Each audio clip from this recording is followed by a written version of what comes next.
só, o time rubro-negro jogou no estádio de São Carlos de Apoquindo, em Santiago, no Chile, e aí jogaram pedras, garrafas na torcida do time brasileiro e o mais triste, um torcedor chileno imitou um macaco, um gesto claramente racista.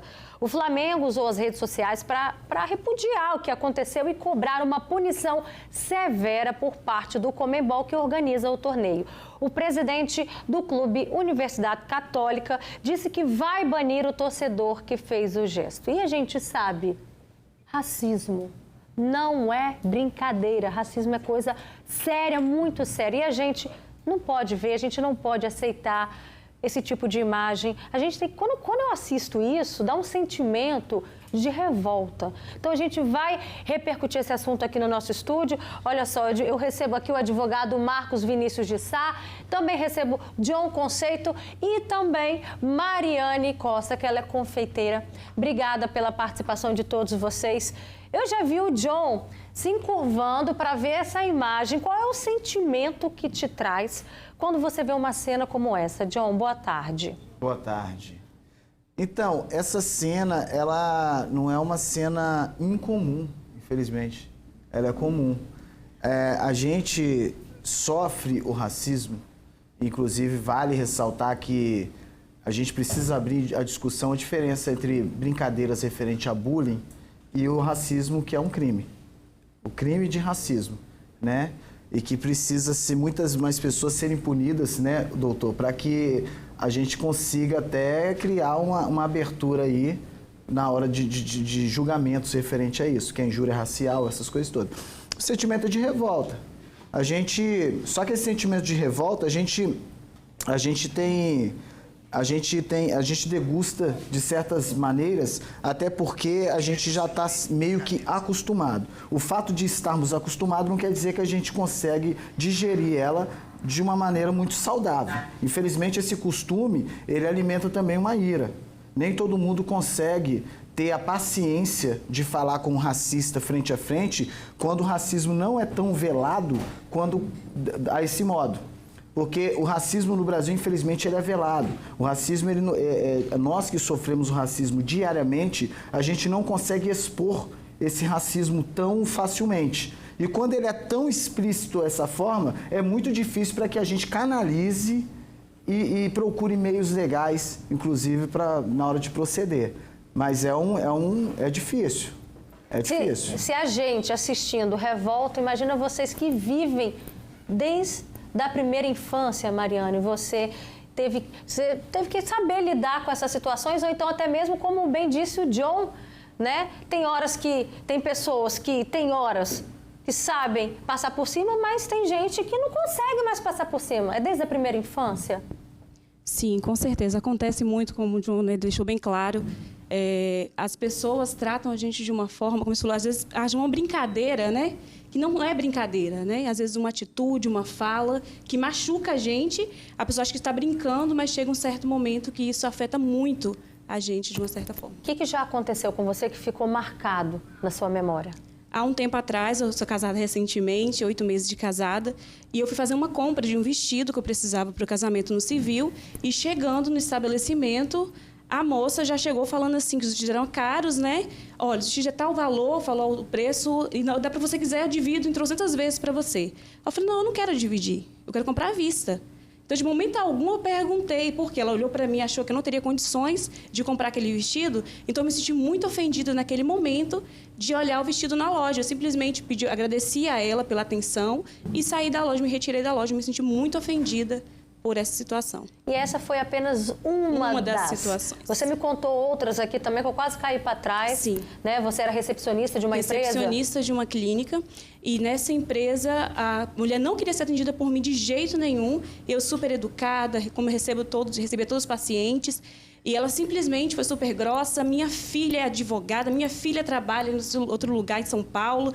E eu, de momento algum, fui super educada. Eu senti mesmo ali. E naquele momento eu fui super forte, né? Me segurei, Mas depois eu conversei com a doutora, ela, Mari, eu sei que você foi super gente boa, tratou ela super bem. E foi claro ali que ela foi super racista, porque ela não queria que você ser atendida por você mesma. Ela pediu para chamar a doutora, para chamar outra pessoa, que ela não queria ser atendida por mim. Doutor, gostaria que você explicasse para a gente, boa tarde primeiramente, né? Boa tarde. O John trouxe um ponto muito importante. Não é bullying. A gente está falando aqui de racismo. E aí existe injúria racial, existe o racismo. Explica isso para a gente.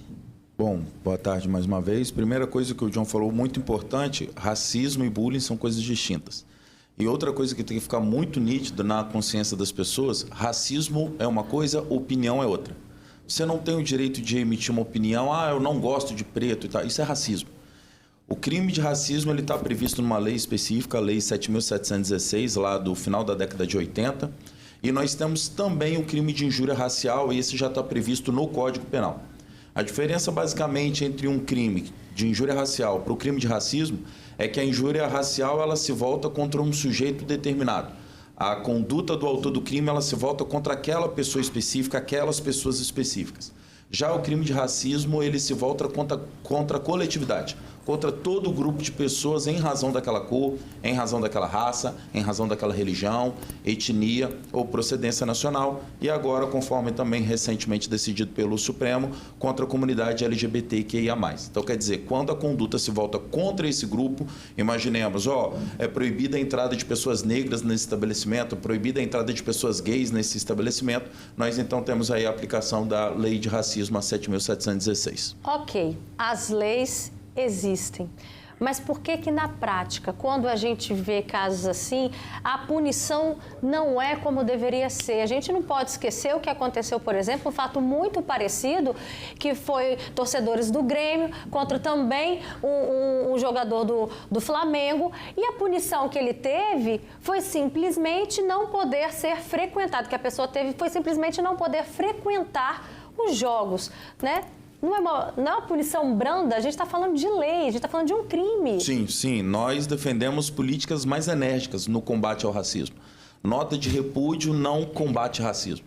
Nota de protesto não combate racismo. Nós precisamos de medidas enérgicas. No caso aí, por exemplo, a Conmebol suspendeu o mando de campo do time onde que a torcida teve práticas racistas. Multas milionárias em cima desses clubes. Quer dizer, somente só essas medidas poderiam de alguma forma minimizar esses danos e evitar. Quer dizer, você mesmo na abertura do programa falou, em uma semana nós tivemos 4 episódios em jogos de futebol com times brasileiros, onde que torcidas de outros países atacam jogadores, atletas brasileiros, simulando gestos como se fôssemos macacos. Então, quer dizer, nós precisamos de medidas enérgicas para justamente combater essas práticas racistas diariamente. E de que forma que isso vai ferindo a sua autoestima, John, por exemplo? A minha autoestima, quando eu era adolescente, por exemplo, eu já tentei alisar meu cabelo algumas vezes para parecer branco. Eu tinha amigos meus que...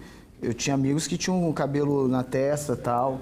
Eu já fui expulso de supermercado, entendeu? Já cheguei a ser detido. Já levei tapa na cara. E essas coisas vão alimentando o nosso ódio. Ela alimenta o nosso ódio que quando a gente, através da arte, a gente tenta, de certa maneira, fazer esse batimento de frente. E, por exemplo, hoje uma das frases mais emblemáticas que a gente usa e utiliza é o fogo nos racistas. Que o fogo no racista nada mais é do que uma arte lírica, poética, que a gente consegue fazer com que a juventude entenda que ele também sofre esse racismo ou causador desse racismo institucional, inclusive. A gente tem um caso interessante essa semana de um juiz que determinou uma frase de uma campanha Fogo nos Racistas, devido a uma mulher também que sofreu, como eu, dentro de um mercado, sofreu o racismo dentro do mercado, e através dessa campanha, houve essa campanha lírica de Fogo nos Racistas, porque a gente não vê branco queimado na rua, é só lírico, né? É poético, mas ela é pesada, mas não tão pesado quanto o racismo. E ela tem que agora pagar R$5.000 de indenização devido ao que o juiz determinou para ela, como se a frase dela fosse tão violenta quanto o racismo que ela sofreu. Eu estou vendo aqui, enquanto você foi falando, a gente foi ilustrando também com imagens desse torcedor, eu fico com vergonha. Eu peço vergonha. Eu peço desculpas, aliás, eu peço desculpas a vocês. Eu fico envergonhada de ver um ser humano fazer esse gesto. Isso é inadmissível. Isso parte do coração de um ser humano, de quem tem um ser humano, de quem tem princípios, que ama pessoas. Isso fere. Isso dói a mim também. Imagina a dor que vocês não sentem. Olha só.